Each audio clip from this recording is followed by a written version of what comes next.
we're dealing with people that don't believe in God. And if they do worship, they don't worship God. They worship something else. They also don't believe in an afterlife. No world to come.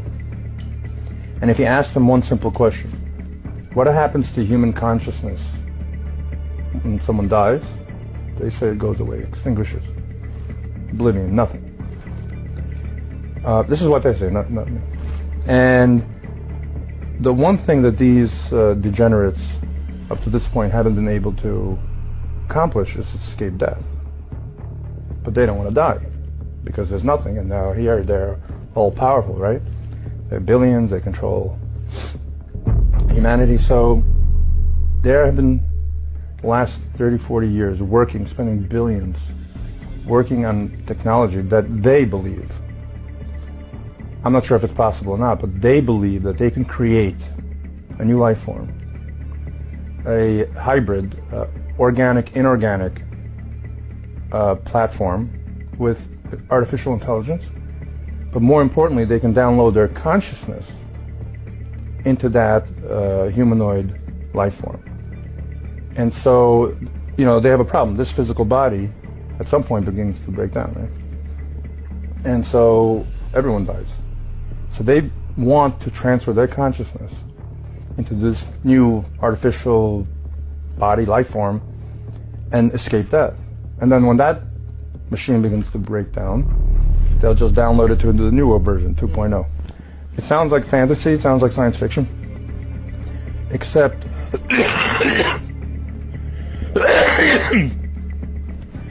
except that's what they're messaging, that's what they're spending their... Listen to Elon Musk, he says it outright. Listen to Ray Kurzweil, the famous futurist, or Yuval Noah Harari. Now this is a bad boy. I want to talk about him. He is called the Prophet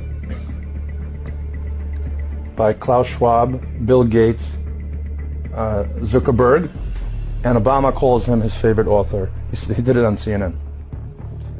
And so what does Yuval Noah Harari say? He's just one man, little short guy, but he is messaging and influencing the thought patterns of the richest and most powerful people on the planet. So maybe we should know what he says. He says the following. This is verbatim. Look it up. Humans are hackable animals. If you can hack an animal, you can engineer it with intelligent design, but not with some god intelligence above the clouds, but with human intelligent design. For we are now gods. There's no free will. There's no soul. And, this is my favorite, COVID-19 will be an inflection point in history when 24/7 digital surveillance went under the skin. It's interesting. You know, in 2016, Klaus Schwab gave an interview on a French media platform. I saw it with subtitles. And he said something extremely puzzling. No one could figure it out. That in 10 years, by 2026, every single human being will be tagged with a digital identifier internally. So before I ask you why, I'd rather ask how. How do you logistically get 7 billion people to willingly get injected or implanted with some type of technology that allows for them to be surveilled? Well, I have an idea. How about you manufacture a global crisis, create global fear, psychosis, then offer a false solution, which has nothing to do with COVID-19. Because if it did, why would we vaccinate 6-month-old children? That's right.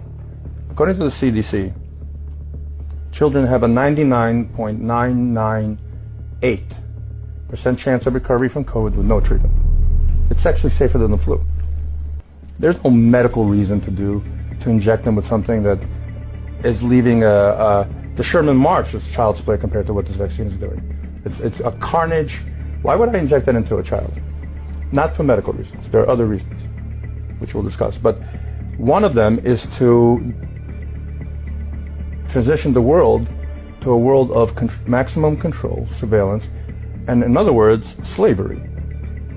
We are probably one of the last generations of Homo sapiens, because in the coming generations, we will learn how to engineer bodies and brains and minds. Now, how exactly will the future masters of the planet look like? This will be decided by the people who own the data. Now, why is data so important? It's important because we've reached the point when we can hack not just computers, we can hack human beings and other organisms. Now, what do you need in order to hack a human being? You need two things. You need a lot of computing power, and you need a lot of data, especially biometric data. But control of data might enable human elites to do something even more radical than just build digital